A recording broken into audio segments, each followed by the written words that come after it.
चलिए, वीडियो का जो होता है करंट का मोस्ट इम्पोर्टेंट क्वेश्चन जो होता है राष्ट्रीय करंट जो होता है आज हम डालें, फिर कल अंतर्राष्ट्रीय डालेंगे। ये राष्ट्रीय करंट हमने 100 क्वेश्चन आपको जो होता है वीडियो क्वेश्चन में देने का हमने लक्ष्य है। जो मोस्ट इम्पोर्टेंट पूरे आने की संभावना हो उसी क्वेश्चन को हम डालेंगे इसमें। तो वीडियो को जो होता है क्वेश्चन राष्ट्रीय क्वेश्चन जो होता है हम 100 क्वेश्चन आज 50-100 डाल देंगे। और हमने इसको डिस्क्रिप्टिव में भी बनाया है, मतलब नीचे इसका व्याख्या भी अच्छे तरह किया। अगर केवल वही क्वेश्चन नहीं आता, उसी क्वेश्चन में से बहुत सारे क्वेश्चन ऐसे आते हैं जो फैक्ट क्वेश्चन जब पूछे जाते हैं तो बहुत थोड़ा सा डीपली अध्ययन करना चाहिए फैक्ट में, ठीक है, क्योंकि फैक्ट तुरंत याद हो जाते हैं लेकिन भूल भी तुरंत जाते हैं। इसलिए थोड़ा सा डीपली हमने क्वेश्चन इसको डिस्क्रिप्टिव रखा है जिससे आप वो आसानी से हल कर सकें। चलिए पहला क्वेश्चन, 4 अप्रैल 2023 में सौराष्ट्र तमिल संगमम का आयोजन कहाँ पर किया गया था? तो संगमम का आयोजन कहाँ किया गया था? गुजरात में किया गया था, ठीक है, कहाँ? गुजरात की। अब इसकी हम व्याख्या देख लेते हैं। देखिए, आयोजन अवधि जो था 17 से 26 अप्रैल 2030। आयोजन स्थल जो था गुजरात का सोमनाथ मंदिर, द्वारिका और स्टैचू ऑफ यूनिटी। जानते हैं स्टैचू ऑफ यूनिटी जो होता है सरदार वल्लभ भाई पटेल की बात करेंगे, ठीक है। तो सोमनाथ, द्वारिका में और स्टैचू ऑफ यूनिटी यहाँ पर जो होता है रखा गया था। और इसको जो होता है इस कार्यक्रम का मुख्य बात क्या है? सबसे मुख्य लाइन जो होती है ये है आपकी कि कई सदी पूर्व जो होता है बड़ी संख्या में लोग सौराष्ट्र क्षेत्र से तमिलनाडु चले गए थे और उन्हें देखते हुए सौराष्ट्र तमिल संगम सौराष्ट्र तमिलों को अपनी जड़ों के साथ फिर से जोड़ने के लिए इसमें अवसर प्रदान किए गए। और इसमें आपको बता दें इस संगम में 3000 से अधिक सौराष्ट्र के तमिल एक विशेष ट्रेन से सोमनाथ आए थे। 3000 से भी अधिक थे लोग जो सौराष्ट्र के तमिल एक विशेष ट्रेन से जो था लोग सोमनाथ आए थे, ठीक है। दूसरा क्वेश्चन देख लेंगे आप। अप्रैल 2023 में संगठन में समृद्धि, है ना, संगठन से समृद्धि किसी ग्रामीण महिला को पीछे नहीं छोड़ना अभियान किसके द्वारा किया गया था? तो ये किया गया था दीनदयाल अंत्योदय योजना राष्ट्रीय ग्रामीण आजीविका मिशन के तहत जो होता किया गया था। ये क्या है संगठन से समृद्धि? देखेंगे, इसकी व्याख्या करेंगे। तो ये शुभारंभ इसका 18 अप्रैल 2023 को हुआ। शुभारंभकर्ता दीनदयाल अंत्योदय योजना राष्ट्रीय ग्रामीण आजीविका मिशन के तहत किया गया था। ये संबंधित मंत्रालय है ग्रामीण विकास मंत्रालय, ठीक है। इसमें क्या किया गया कि पात्र ग्रामीण परिवारों की 10 करोड़ महिलाओं को एकत्र करना था। कमजोर और सीमांत ग्रामीण परिवारों को स्वयं सहायता समूह सेल्फ हेल्प ग्रुप के अंतर्गत लाना था ताकि ऐसे कार्यक्रम के अंतर्गत प्रदान किए जा रहे लाभों को उन्हें प्रदान किया जा सके। क्या किया जाए? उन्हें प्रदान किया जा सके, ठीक है। अगले क्वेश्चन पे तीसरा पे देखेंगे हम क्या किया गया। तीसरे क्वेश्चन में लिखा गया है कि अप्रैल 2023 में केंद्रीय गृह मंत्री गृह एवं सहकारिता मंत्री अमित शाह ने वाइब्रेंट विलेज प्रोग्राम का शुभारंभ किया। वाइब्रेंट विलेज प्रोग्राम का शुभारंभ किया, कहाँ पर शुभारंभ किया था? किबुथु, अरुणाचल प्रदेश के सबसे पूर्व की राजधानी, पूर्व की तरफ पड़ता है, चिन्ह बनाया गया। किबुथु दे सकता है, यह तो कभी कभी ओलांगो कहता है, इसका नाम क्या होता है? ओलांगो भी हो सकता है। आपको पता होगा ये भारत है, भारत के जो होता है इसके पूर्व की तरफ जो जो अंतिम सीमा लगती है बिंदु केंद्र बिंदु पूर्व की जो बनाई गई है वो किबुथु होगा या वालांगो कर सकते हैं अरुणाचल प्रदेश में। वाइब्रेंट विलेज प्रोग्राम, इसकी व्याख्या कर लेते हैं।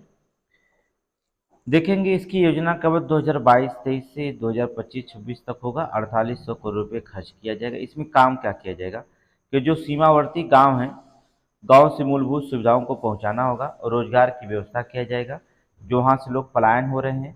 सीमावर्ती गांव से मूलभूत इंफ्रास्ट्रक्चर खड़ा करना होगा।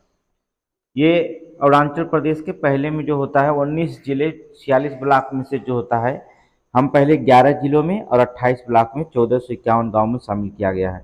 कुल 2967 है लेकिन हम 1451 गाँव में पहली ये योजना को कोई भी योजना जो होती है छोटी से शुरू किया जाता है फिर धीरे धीरे आगे बढ़ा जाता है, ठीक है। आगे देखिए नेक्स्ट क्वेश्चन। अप्रैल 2022 में भारत निर्वाचन आयोग ने किसी नए दल को राष्ट्रीय पार्टी का दर्जा दिया। देखिए यहाँ से क्वेश्चन आपको बनना है, वीडियो में यहाँ से क्वेश्चन पढ़ना होगा, इसकी व्याख्या हम अच्छे से पढ़ेंगे।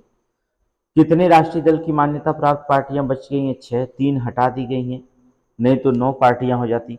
अब आपसे क्वेश्चन पूछा जा सकता है कौन सी पार्टी हटाई गई है और कौन सी पार्टी शामिल की गई है। तो यहाँ पर तो राष्ट्रीय दर्जा दल किसे प्रदान किया गया, तो आपको पता है आम आदमी पार्टी को, अर्थात आप पार्टी को जो था किया गया, जिसके संस्थापक केजरीवाल हैं, ये आम आदमी पार्टी। अब हम की व्याख्या इसकी पढ़ना बहुत जरूरी होता है, चलिए पढ़ लेते हैं। दर्जा इनको 10 अप्रैल 2023 को, तो दर्जा प्रदान कौन करता है, भारत का निर्वाचन आयोग करता है। नया राष्ट्रीय दल पार्टी आम आदमी पार्टी बनाएगी। वर्तमान में राष्ट्रीय दल पार्टी कौन कौन सी है, भारतीय राष्ट्रीय कांग्रेस, भारतीय जनता पार्टी, बहुजन समाजवादी पार्टी, भारतीय कम्युनिस्ट पार्टी जिसे मार्क्सवादी सीपीआईएम कहा जाता है, नेशनल पीपुल्स पार्टी एनपीपी, आम आदमी पार्टी। ये 6 पार्टियां जो होती हैं राष्ट्रीय दर्जा प्राप्त होती हैं। अब इसके बारे में हम देखेंगे, इसकी और भी थोड़ी सी व्याख्या आप देख लीजिए, इसमें क्या क्या क्या महत्वपूर्ण बातें जरूरी होता है कि भारत के निर्वाचन आयोग अखिल भारतीय तृणमूल कांग्रेस को ये पार्टी से निष्कासित कर दिया गया है, इनकी मान्यता खत्म कर दी है। दूसरा, भारतीय कम्युनिस्ट पार्टी सीपीआई को मान्यता खत्म की गई। राष्ट्रवादी राष्ट्रवादी कांग्रेस पार्टी जो होता है एनसीपी से भी राष्ट्रीय दल का दर्जा वापस ले लिया गया। ये मोस्ट इंपॉर्टेंट है, आप जान लीजिए कि किसको वापस लिया गया। राष्ट्रीय दर्जे का जो मापदंड होता है, हमने आपको क्लास में पढ़ाया था कि विधानसभा के आम चुनाव में 4 या अधिक राज्यों में वैध मतों का 6% मत प्राप्त कर लें, या किसी राज्य में लोकसभा में 4 सीटें प्राप्त कर लेते, या तो यदि कोई दल लोकसभा में 2% सीटें अगर प्राप्त कर लेता है या सीटों में उसे जो होता है कम से कम जो होता है 3 राज्यों में प्राप्त हुई हो। यदि कोई दल जो होता है, अगर ये भी नहीं है, तो यदि कोई दल कम से कम 4 राज्यों में राज्य स्तरीय दल का दर्जा प्राप्त कर लिया है, तब भी हम उसे राष्ट्रीय पार्टी का दर्जा दे सकते हैं। ये इसके मानक होते हैं, थोड़ी सी याद करेंगे, मानक जरूरी याद करना होता, क्योंकि ये आपका क्वेश्चन मोस्ट इंपॉर्टेंट हर एग्जाम के लिए होता है। तो हम बताए नहीं आपको कि वीडियो के एकदम टारगेट हम लोग बना के चल रहे हैं पूरे लक्ष्य को। अगले क्वेश्चन पर ध्यान देंगे। अप्रैल 2022 में जारी किए गए राज्य ऊर्जा दक्षता सूचकांक 2022-21 में शीर्ष स्थान किस राज्य को प्राप्त हुआ है, तो किस राज्य को प्राप्त हुआ है, कर्नाटक को। ठीक है, किसको, कर्नाटक को। इसकी व्याख्या दिया गया, लेकिन व्याख्या पढ़ने की जरूरत नहीं इसकी है, इसकी व्याख्या की जरूरत नहीं है, आगे चलते हैं हम लोग। अगला, अप्रैल 2023 में इंडिया जस्टिस, मोस्ट इंपॉर्टेंट है, इंडिया जस्टिस रिपोर्ट 2023 में जारी किया गया। इस रिपोर्ट में बड़े राज्यों की श्रेणी में शीर्ष स्थान किस राज्य को शामिल किया गया, तो आपको पता होगा शीर्ष राज्य में किसको शामिल किया, कर्नाटक को। थोड़ी सी इसकी व्याख्या हम देख लेंगे, बहुत जरूरी व्याख्या देखना। देखिए, जारीकर्ता Tata centre for social justice commerce cause and Commonwealth human right initiative के सहयोग से जारी किया गया है। ये तीसरा संस्करण है। संकेतों में जो होता है बड़े राज्यों में जो होता है शीर्ष स्थान प्राप्त कर्नाटक का है, जबकि जो होता है बड़े राज्यों में अंतिम स्थान जो होता है उत्तर प्रदेश को मिला है 3.78 अंक के साथ। बड़े राज्यों में शीर्ष राज्यों में 3 राज्य हैं, कर्नाटक है, तमिलनाडु और तेलंगाना है। जबकि आपके छोटे राज्यों में जो होता है, बड़े राज्यों में अंतिम 3 राज्य जो रखे गए हैं वो बिहार है, पश्चिम बंगाल है और उत्तर प्रदेश, ये अंतिम 3 राज्य हैं। छोटे राज्यों में शीर्ष स्थान पर सिक्किम को मिला है, जबकि जो होता है छोटे राज्यों में अंतिम स्थान गोवा को मिला है, इसलिए मोस्ट इंपॉर्टेंट। अगला देखेंगे, मोस्ट इंपॉर्टेंट ये भी है। मार्च 2023 में जारी नागालैंड विधानसभा चुनाव परिणामों में सबसे अधिक सीटें किस दल को प्राप्त हुई हैं, तो आपको पता है नई पार्टी जो बनी है नेशनलिस्ट डेमोक्रेटिक प्रोग्रेसिव पार्टी को जो होता है इसकी मान्यता मिली, इसको जो था सबसे अधिक सीटें दल की प्राप्त हुई है, नेशनलिस्ट डेमोक्रेटिक प्रोग्रेसिव पार्टी को जो होता है। ठीक है, थोड़ी सी इसकी व्याख्या हम देखेंगे क्योंकि जरूरी है। मुख्यमंत्री का नाम, कुल 60 सीटें हैं इसमें। ठीक है, मुख्यमंत्री का नाम देखेंगे इसको 25 सीटें में भारतीय जनता पार्टी की 2 हैं, जबकि नेशनलिस्ट कांग्रेस पार्टी के 7 हैं, नेशनल पीपुल्स पार्टी के 2 हैं। सबसे बड़ी बात है जनता दल का 1 मिला है, स्वतंत्र 4 पार्टियां हैं। ठीक है, यहाँ पर मुख्यमंत्री का नाम इसमें जरूरी याद रखना होगा क्योंकि कौन मुख्यमंत्री बनाए गए हैं। तो 7 मार्च 2023 को जो था एनडीपीपी जो नई पार्टी है वो उसको नेफ्यू रियो नागालैंड के रूप में जो होता है उन्होंने मुख्यमंत्री के शपथ क्यों लिया, नेफ्यू रियो नाम याद रखिएगा, नागालैंड के मुख्यमंत्री चुने गए हैं। अगला देखेंगे, मार्च 2023 में मेघालय राज्य के विधानसभा चुनाव परिणाम जारी किए गए। इस चुनाव में सबसे अधिक सीटें किस राज्य दल को मान्यता मिली? तो आपको पता होगा इस राज्य में एनपीपी को मिली है ना, एनपीपी, नेशनल पीपुल्स पार्टी। किसको मिली? National people's party.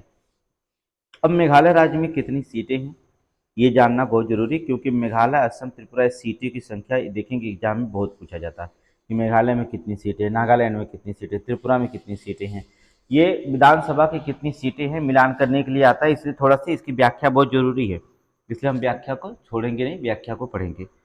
चलिए देख लेते हैं व्याख्या। देखिए मत जो होता है, सीटों की संख्या कुल जो होता है 60 रखी गई है। नेशनल पीपल्स पार्टी को 26, यूनाइटेड डेमोक्रेटिक पे 11, भारतीय राष्ट्रीय कांग्रेस के 5 हुआ, भारतीय जनता पार्टी को 2 सीटें प्राप्त हुई। अब मुख्यमंत्री कौन बनाया गया तो इसमें आप देख सकते हैं, छोड़िए उसको, मुख्यमंत्री को देखना होगा। तो इसमें जो होता है एक चीज़ याद रखना होगा कि जो होता है 60 सीटों में जो होता है 55 सीटें जो होता है अनुसूचित जनजातियों के लिए आरक्षित है। यहाँ पर मेघालय में जो था कुल 59 विधानसभा क्षेत्र में चुनाव संपन्न हुआ था। एक में जो होता है भारतीय जनता पार्टी निर्विरोध थी, ठीक है। कोनराड संगमा, कौन? कोनराड संगमा के नेतृत्व वाली नेशनल पीपुल्स पार्टी में 26 सीटें प्राप्त की है। और 7 मार्च को कोनराड संगमा ने जो होता है मुख्यमंत्री के क्या लिया? मेघालय के मुख्यमंत्री का शपथ लिया, ठीक है। दूसरी बार मेघालय के मुख्यमंत्री बने कौन? कोनराड संगमा, याद रखिएगा, कोनराड संगमा दूसरी बार जो होता है मेघालय राज्य के मुख्यमंत्री बने। अगला क्वेश्चन देखेंगे। मार्च 2023 में नई दिल्ली में रायसीना डायलॉग का आयोजन किया गया था? इस सम्मेलन में मुख्य अतिथि कौन थे? बहुत जरूरी है, कौन थे? थी, ठीक है, जियार्जियो मेलोनी, इटली के मुख्य प्रधानमंत्री। कहाँ की प्रधानमंत्री थी? इटली की, ठीक है, इटली के पीएम थी जियार्जियो मेलोनी, ठीक है। इसकी भी व्याख्या पढ़ना जरूरी है, पढ़ लेते हैं हम लोग, देखेंगे आप। आयोजनकर्ता विदेश मंत्रालय आर्बस रिसर्च फाउंडेशन के द्वारा किया गया था, ठीक है। यह जो होता है 8वां संस्करण हो। इसका थीम देख लेंगे आप, provocation, uncertainty, turbulence, light house in the Tempest. मुख्य अतिथि हमने बताया इटली के प्रधानमंत्री जियार्जिया मेलोनी थी। अगला देखिए, इनका सिर्फ मुख्यमंत्री जो था चुनाव जारी किया गया त्रिपुरा, इनके मुख्यमंत्री का नाम याद रखेंगे और सीट के नाम रखेंगे, बस 2 चीज़ें मोस्ट इंपॉर्टेंट है। तो विधानसभा चुनाव में परिणाम जारी किया। इस चुनाव में सभा चुनाव भारतीय जनता पार्टी कितनी सीटों पर विजय प्राप्त की है? तो भारतीय जनता पार्टी जो होता है कितनी सीटों पर जो था विजय प्राप्त की है? 32 सीटों पर विजय प्राप्त की। तो यहाँ पर भारतीय जनता पार्टी का चुनाव हुआ था। यहाँ पर देखेंगे क्यों, नाम याद रखेंगे, सीटों की कुल संख्या 60 है, ठीक है। भारतीय जनता पार्टी 32 सीटें प्राप्त की हैं, जबकि जो होता है भारतीय राष्ट्रीय कांग्रेस 3 सीटें प्राप्त की है। कितनी सीटों वाली है त्रिपुरा में? बस याद रखिए, हमने बताया कि 60 सीटों वाली है, ठीक है। 10 सीटें अनुसूचित जनजातियों के लिए, 20 सीटें अनुसूचित जनजातियों के लिए आरक्षित है। तो 8 मार्च 2023 में भाजपा नेता मणिक साहा, कौन? मणिक साहा ने दूसरी बार त्रिपुरा के मुख्यमंत्री बने। कौन? मणिक साहा जो थे दूसरी बार त्रिपुरा के मुख्यमंत्री की शपथ ली। अगला, मार्च 2023 में उच्चतम न्यायालय द्वारा दिए गए निर्णय के अनुसार मुख्य निर्वाचन आयुक्त बहुत चर्चा में रहा है। हम इसकी व्याख्या अच्छे से पढ़ेंगे क्योंकि इसकी व्याख्या बहुत जरूरी है। कि मुख्य निर्वाचन आयुक्त एवं अन्य निर्वाचन आयुक्तों की नियुक्ति के लिए गठित समिति में कौन शामिल नहीं किया है? मुख्य न्यायाधीश शामिल होंगे, लोकसभा विपक्ष के नेता शामिल होंगे, प्रधानमंत्री शामिल होंगे, गृह मंत्री को नहीं शामिल किया गया। ऑप्शन नंबर डी, ठीक है। इसकी व्याख्या हम पढ़ लेते हैं, बहुत जरूरी है, देखेंगे हम। मुख्य निर्वाचन आयुक्त जो होता है, निर्वाचन आयुक्तों की जो संविधान के अनुच्छेद 324 क्लास 2 के तहत की जाती है, परंतु नियुक्ति के लिए संविधान में कोई विशिष्ट विधायी प्रक्रिया वर्णित नहीं है। अब तक प्रधानमंत्री के नेतृत्व वाली प्रधानमंत्री की सलाह पर राष्ट्रपति द्वारा की जाती थी। तो प्रधानमंत्री करता था, मंत्रिपरिषद की सलाह पर जो था राष्ट्रपति द्वारा चुना जाता था कौन निर्वाचन आयोग होगा। लेकिन अब इसमें जो होता निर्णय क्या आया है, थोड़े से ध्यान रखेंगे निर्णय में, ठीक है। निर्णय अब आया है कि निर्णय मुख्य निर्वाचन आयुक्त और निर्वाचन आयुक्तों की 3 सदस्यीय उच्च स्तरीय समिति की सिफारिश पर राष्ट्रपति द्वारा की जाएगी। इसमें कौन कौन होंगे समिति में शामिल होंगे? प्रधानमंत्री होंगे, लोकसभा विपक्ष के नेता होंगे, भारत का मुख्य न्यायाधीश होगा। और निर्णय 5 सदस्य संविधान पीठ के द्वारा हुआ। संविधान पीठ के अध्यक्ष थे, इसकी सुनवाई कर रहे थे इस पर कौन, न्यायमूर्ति के.एम. जोसेफ, ठीक है। और संविधान ये कौन से 5 सदस्यीय संविधान पीठ के द्वारा किया गया, और कौन कौन थे इसमें न्यायमूर्ति शामिल थे, हम इनके बारे में बताते हैं। जो होता है न्यायमूर्ति अजय रस्तोगी, न्यायमूर्ति ऋषिकेश राय, न्यायमूर्ति अनिरुद्ध बोस, न्यायमूर्ति सी.टी. रवि कुमार, ठीक है। 5 सदस्यीय के निर्णय में दिया गया है, और इसमें कुछ पढ़ना नहीं है, बस 324 याद रखिए। आगे देखिए, मार्च 2023 में प्रधानमंत्री नरेंद्र मोदी ने कहां पर विश्व का सबसे लंबे रेलवे प्लेटफॉर्म का उद्घाटन किया, मोस्ट इंपॉर्टेंट है, ठीक है। हुबली, कहाँ, हुबली धारवाड़, कहाँ पड़ता है, कर्नाटक में। अब हम कर्नाटक में जो पड़ता है इसका, इसमें देखेंगे कि जो कर्नाटक में पड़ रहा है कहाँ पड़ता है, इसके पहले कौन था, इसकी पूरी व्याख्या देखेंगे। इसके पहले गोरखपुर था, इसकी लंबाई कितनी है, ये सारी चीज़ जरूरी जानना। ये जरूरी जानेंगे का प्लेटफॉर्म हुबली धारवाड़ में है, कर्नाटक में। इतना जानने से काम नहीं चलेगा, कुछ और भी इसमें क्वेश्चन पूछ सकते हैं। एग्जाम्पल के तौर पर हम चलते हैं आगे, देखते हैं क्या पूछ सकता है। उद्घाटन इसका 12 मार्च 2023 को हुआ। उद्घाटन करता प्रधानमंत्री नरेंद्र मोदी। हुबली धारवाड़ कर्नाटक में पड़ता है। इस रेलवे प्लेटफॉर्म का नाम थोड़ा सा याद करेंगे, इसका नाम क्या है, सिद्धरूढ़ा स्वामी जी हुबली स्टेशन, जिसकी लंबाई 1507 मीटर है। ये प्रधानमंत्री जो होता है समर्पित किए हैं। लेकिन इसके पहले ये रिकॉर्ड किसके नाम था ये जानना जरूरी है। इसके पूर्व जो होता है गोरखपुर जंक्शन लंबाई जो थी 1366.33 मीटर, विश्व का सबसे लंबा रेलवे प्लेटफॉर्म था। अब वो 1507 हो गया, इससे ज़्यादा हो गया, इसलिए उसको जो होता है सिद्धरूढ़ा को जो होता है हम स्वामी जी हुबली स्टेशन को, इसे गिनीज बुक अवार्ड याद रखिएगा, Guinness book of world records द्वारा विश्व के सबसे लंबे रेलवे प्लेटफॉर्म का दर्जा प्रदान किया गया। किसके द्वारा किया गया याद रखिएगा, गिनीज बुक वर्ल्ड रिकॉर्ड्स के द्वारा। ये भी नाम याद रखिएगा क्योंकि बहुत जरूरी है। अगले देखेंगे, जनवरी 2023 में भारत का पहला संविधान साक्षर जिला किसे घोषित किया गया। आपको पता होगा कौन किया, कोल्लम, ठीक है। मोस्ट इंपॉर्टेंट कौन, कोल्लम। अब कोल्लम पूछ सकता है कि भारत का पहला संविधान साक्षर जिला कोल्लम को घोषित किया गया, ये किस राज्य में है, तो आपको बताना पड़ेगा किस राज्य में है। हम इसलिए इसकी व्याख्या आपको बता देते हैं कि घोषणाकर्ता केरल के मुख्यमंत्री पिनाराई जो विजयन थे, ये साक्षर जिला कोल्लम केरल में पड़ता है, ठीक है। ये किस अभियान के तहत जो होता है साक्षर बनाया गया, द सिटीजन 2022 संविधान साक्षरता अभियान के तहत जो था द सिटीजन 2022 के अभियान के तहत इस जिले को साक्षर जिला बनाया गया।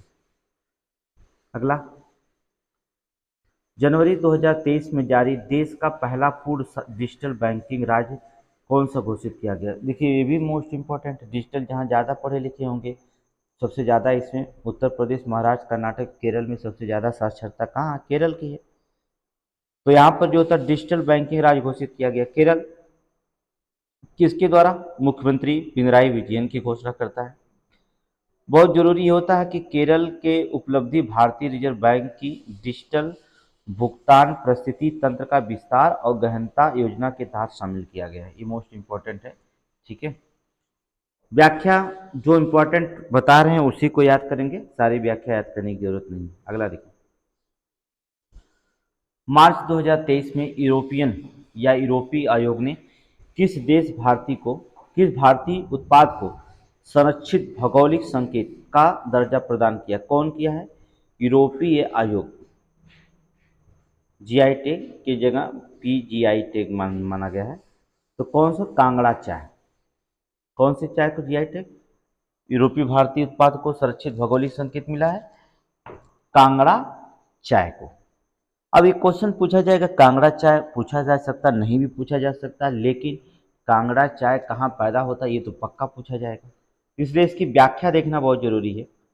कांगड़ा चाय दर्जा प्राप्त किया है, प्रदान करता है यूरोपीय आयोग। कहाँ पैदा किया जाता है, मोस्ट इंपॉर्टेंट है। तो कांगड़ा चाय कहाँ पैदा किया जाता है, हिमाचल प्रदेश में, याद रखिएगा, कांगड़े जिले में उगाई जाती है। कांगड़ा चाय को 2005 में जीआई टैग प्रदान कर दिया गया था, ठीक है। अब जो होता है इसे पीजीआई, ठीक है, संरक्षित जो होता है जीआई टैग जो होता है मिला है इसे यूरोपियन सेंटर के द्वारा, ठीक है। कहाँ उगाई जाती है कांगड़ा चाय? हिमाचल प्रदेश। बहुत इंपॉर्टेंट है, याद रखिएगा थोड़ा सा। चलिए अगला देखेंगे। 31 मार्च 2023 को कुल कितने उत्पादों को जीआई टैग प्रदान किया गया? तो कुल कितने? 33 जीआई टैग प्रदान किया गया। इन 33 में हमें सिर्फ यूपी में जो होता जीआई टैग जिसे मिला उसे हम पढ़ेंगे, यूपी का। यूपी में किसको किसको जीआई टैग मिला है इसकी व्याख्या में हम जरूर पढ़ेंगे। तो चलिए बता दे रहे हैं किसको किसको मिला है जीआई टैग यूपी का। यूपी में देखिए, उत्तर प्रदेश का बनारस को पान, बनारस का पान, रामनगर का भंटा, बैगन जिसे कहते हैं, बनारस का लंगड़ा आम, हाथरस की हींग, आदम चीनी का चावल, अलीगढ़ का ताला, प्रतापगढ़ का आंवला, नगीना लकड़ी शिल्प, बखीरा के पीतल के बर्तन, बांदा का सजर पत्थर शिल्प, ये मिला है। चलो बिहार का भी देख लेते हैं लगली। बिहार में जो था मरचा चावल को मिला है, रीवा का सुंदरजा आम को मिला है मध्य प्रदेश में, ठीक है, रीवा में पड़ता है। लद्दाख का सिंगिस्कोस को लकड़ी के नक्काशी के लिए मिला है। तमिलनाडु को हमको कोई पढ़ने की जरूरत है, ये इंपॉर्टेंट नहीं रखा जाता है, ठीक है। और अगर आपको जम्मू कश्मीर को पढ़ना तो पढ़ सकते हो, जिसकी व्याख्या हम डाल देंगे आपको। फरवरी 2023 में क्षेत्रीय भाषा में निर्णय प्रकाशित करने वाला देश का पहला उच्च न्यायालय कौन है? क्षेत्रीय भाषा में, क्षेत्रीय भाषा का मतलब जो वहाँ की भाषा बोली जाती है उस भाषा में जो था निर्णय कौन प्रदान किया? केरल उच्च न्यायालय। इसकी भाषा क्या? मलयालम। मलयालम भाषा में निर्णय प्रकाशित किया। इसकी व्याख्या देखना बहुत जरूरी है, क्योंकि इसे जो होता बढ़ाने के लिए चंद्रचूड़ जी ने, मुख्य न्यायाधीश चंद्रचूड़ जी होते, बढ़ोतरी के लिए बात किए थे। तो हम आगे पढ़ लेते हैं। क्षेत्रीय भाषा में निर्णय प्रकाशित करने वाला देश का पहला उच्च न्यायालय केरल उच्च न्यायालय है। केरल की क्षेत्रीय भाषा मलयालम है। निर्णय प्रदान करता केरल के उच्च न्यायालय के मुख्य न्यायाधीश एस मणिकुमार, न्यायमूर्ति साजी पाली थे। महत्वपूर्ण बातों में हम इसको जरूर पढ़ेंगे। हाल ही में भारत के मुख्य न्यायाधीश DY चंद्रचूड़ द्वारा सर्वोच्च न्यायालय और उच्च न्यायालय को क्षेत्रीय भाषाओं में निर्णय को प्रकाशित करने पर जोर दिया गया था। उच्चतम न्यायालय के निर्णय को क्षेत्रीय भाषा में अनुवादित करने के लिए न्यायमूर्ति अभय ओका की अध्यक्षता में एक समिति गठित की गई थी, ठीक है, इसलिए इनको मिला गया। आगे क्वेश्चन देख लेते हैं हम लोग। जनवरी 2023 में कौन सा जिला 5G तकनीकी लागू करने वाला देश का पहला आकांक्षी जिला बन गया है? तो 5G लागू करने वाला देश का पहला आकांक्षी जिला कौन सा बन गया है? अर्थात आपको विदिशा, कहाँ? विदिशा, मध्य प्रदेश में पड़ता है विदिशा, MP में। तो इसकी व्याख्या देख लेंगे। देखिए 5G तकनीकी लागू करने वाला आकांक्षी जिला विदिशा, जो मध्य प्रदेश में रहने वाला विदिशा, 5G तकनीकी को लागू किया गया स्टार्टअप C के सहयोग से लागू किया। मध्य प्रदेश के आकांक्षी जिलों की संख्या 8 हो गई है। आपको बता दें उत्तर प्रदेश के हम आकांक्षी जिलों में बता दे रहे हैं, पहले उत्तर प्रदेश का पढ़ लेते। उत्तर प्रदेश के आकांक्षी जिला 8 हैं। कौन कौन से हैं? बहराइच, बलरामपुर, चंदौली, चित्रकूट, फतेहपुर, श्रावस्ती, सिद्धार्थनगर और सोनभद्र को शामिल किया गया, आकांक्षी जिलों में शामिल होंगे। इतना याद रखिएगा, आकांक्षी जिला। भारत में कुल 112 आकांक्षी जिले शामिल हैं, ठीक है। आगे देखेंगे। जनवरी 2023 में कौन सा जिला अपने सभी जनजातीय लोगों को बुनियादी दस्तावेज प्रदान करने वाले देश का पहला साक्षर जिला मिला? तो बुनियादी दस्तावेज को पहला करने वाला कौन सा साक्षर जिला मिला था आपको? तो वायनाड। वायनाड के सांसद राहुल गांधी थे, जिनकी सदस्यता रद्द कर दी गई है। वायनाड कहाँ पड़ता? केरल में, ठीक है, केरल में। चलिए, उपलब्धि प्राप्त करने वाला जिला वायनाड केरल है, ठीक है। अब इसमें जो होता है अच्छे भी कैंपेन डॉक्यूमेंट जो होता है डिजिटाइजेशन अभियान के तहत इसे शामिल किया गया है। ये व्याख्या जरूरी नहीं है, ये व्याख्या इसकी बहुत जरूरी है, इसकी व्याख्या पढ़ना पड़ेगा हम लोगों को, क्योंकि इसकी 26वें राष्ट्रीय युवा महोत्सव कब मनाया जाता है? युवा महोत्सव 12 जनवरी को मनाया जाता है, स्वामी विवेकानंद के जन्मदिन पे मनाया जाता है। तो 26वां राष्ट्रीय युवा महोत्सव आयोजन जो होता है कहाँ किया गया था? जनवरी 2023 को जो होता है, तो कहाँ किया गया था? हुबली अर्थात कर्नाटक में किया गया था। तो चलिए इसकी व्याख्या पढ़ लेते हैं, इसकी बहुत जरूरी है। हुबली जिला धारवाड़ जो होता है कर्नाटक में पड़ता है, और उद्घाटनकर्ता नरेंद्र मोदी थे। इसकी थीम जरूर याद करिएगा। थीम क्या इसकी रखी गई है? ये थीम है युवा विकसित, विकसित भारत होगा, ठीक है, विकसित भारत 26वां संस्करण होगा। इसके समापन जो होता है अनुराग ठाकुर किए थे, और स्वामी विवेकानंद के जयंती पर जो था 12 जनवरी को जो था प्रतिवर्ष राष्ट्रीय युवा दिवस मनाया जाता है। तो इसको मोस्ट इंपॉर्टेंट मान लीजिएगा। आगे चलते हैं हम लोग। चलिए, किस देश के राष्ट्रपति को गणतंत्र दिवस समारोह 2023 के अवसर पर मुख्य अतिथि के रूप में आमंत्रित किया गया था? तो आपको पता है इजिप्ट, मिस्र देश के, ठीक है, मिस्र देश के अल सीसी को। इसकी व्याख्या थोड़ा सा देख लेंगे, बहुत ज़रूरी है। देखिए, मिस्र राष्ट्रपति अब्देल फतेह अल सीसी 26 जनवरी 2023 को समारोह के मुख्य अतिथि थे, जो होता है जब मिस्र के राष्ट्रपति भारत के गणतंत्र दिवस में मुख्य अतिथि थे। ये पहला उनका अवसर था, ऐसा पहला अवसर रखा गया था जब किसी मिस्र देश को बुलाया गया था। ठीक है, आगे देख लेते हैं। जनवरी 2023 में प्रधानमंत्री नरेंद्र मोदी ने कहां पर विश्व का सबसे लंबे रिवर क्रूज एमवी गंगा विलास झंडी दिखाकर रवाना किया? ये वीडियो का मोस्ट क्वेश्चन है। वाराणसी। कहाँ तक कितना यात्रा करेंगे, पहले कौन शामिल होंगे, इसकी व्याख्या बहुत जरूरी है। इस व्याख्या को हम पढ़ेंगे, ठीक है, वीडियो के लिए और अन्य एग्जामों के लिए बहुत मोस्ट इंपॉर्टेंट करेंगे। आगे देखिए, रवाना करता प्रधानमंत्री नरेंद्र मोदी वीडियो कॉन्फ्रेंसिंग के माध्यम से। यात्रा प्रारंभ 13 जनवरी 2023 को हुआ। यात्रा प्रारंभ होगी वाराणसी से, यात्रा समाप्त होगी बोगीबिल डिब्रूगढ़ असम में। ठीक है, बोगीबिल डिब्रूगढ़ असम में समाप्त होगी। यात्रा की अवधि 51 दिन होगी। 1 मार्च 2023 तक जो होता इसको 51 दिन की यात्रा होगी इसमें, जिसमें आप शामिल हो सकते हैं। ठीक है, चलिए, कहाँ? डिब्रूगढ़ 51 दिन। 36 पर्यटकों की क्षमता होगी। 3200 किलोमीटर दूरी तय करेगी। 51 दिन की यात्रा में जो होता सबसे मोस्ट इम्पॉर्टेंट हो जाएगा कि इस एमवी विलास में लग्जरी सुविधाओं के साथ 3 डेक, 36 पर्यटक क्षमता वाले 18 स्वीट्स हैं। ठीक है, पहली यात्रा में स्विट्जरलैंड के 32 पर्यटक इसमें शामिल करेंगे। याद रखिएगा, जो पहली यात्रा जा रही है वो स्विट्जरलैंड के 32 पर्यटक इसमें शामिल किए गए हैं। तो प्रधानमंत्री वाराणसी में टेंट सिटी का उद्घाटन किया था। कहाँ से किया था? टेंट सिटी का उद्घाटन किया था। आगे चलेंगे। जनवरी 2023 में प्रवासी भारतीय दिवस सम्मेलन आयोजन कहाँ पर किया गया था? आपको पता है, दक्षिणी अफ्रीका से महात्मा गांधी जी जब आए थे 9 जनवरी 1915 को, तभी प्रवासी दिवस मनाया जाता है। इसका आयोजन कहाँ किया गया था? इंदौर में किया गया था। ठीक है, कहाँ पर किया गया था? इंदौर में। इसकी व्याख्या वो जरूरी देखना जरूरी है। विदेश मंत्रालय भारत सरकार एवं मध्य प्रदेश के सरकार द्वारा किया जाता है। इंदौर आपको पता है मध्य प्रदेश में है। इसकी थीम थोड़ा याद करिएगा, प्रवासी अमृतकाल में भारत की प्रगति के विश्वसनीय भागीदार। थीम याद करिएगा। मुख्य अतिथि कौन थे इस बार के प्रवासी दिवस के? डॉक्टर मोहम्मद इरफान अली, कहाँ के? गुयाना के राष्ट्रपति थे।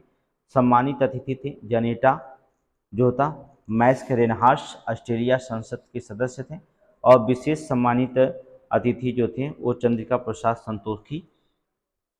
संतोषी है, सूरीनाम गणराज्य के राष्ट्रपति हैं। ठीक है, लगभग 70 देशों के 3500 अधिक प्रवासी से भाग लिए थे। तो इसमें व्याख्या करने की जरूरत नहीं है। प्रवासी भारतीय को हमने बताया कि 9 जनवरी 1915 को महात्मा गांधी दक्षिणी अफ्रीका से वापस आए थे। इसी के उपलक्ष्य में जो होता है यहाँ प्रथम बार जो होता है 2003 में इसकी शुरुआत की गई थी। ठीक है, पहला प्रवासी दिवस जो होता है आपके 9 जनवरी 2003 को दिल्ली में आयोजित किया गया था। ठीक है, ये बस इतना ही है।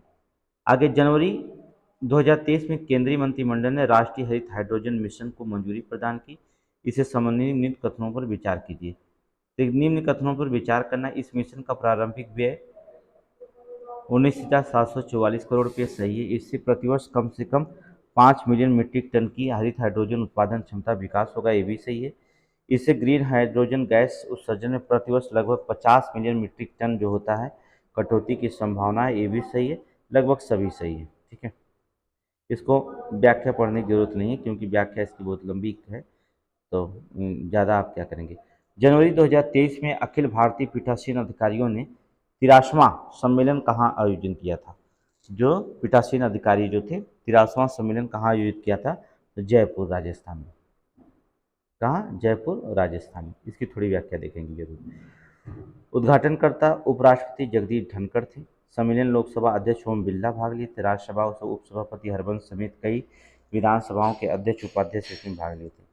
ठीक है, और समापन सत्र के मुख्य अतिथि राजस्थान के राज्यपाल कलराज मिश्र थे। कौन थे? कलराज मिश्र थे।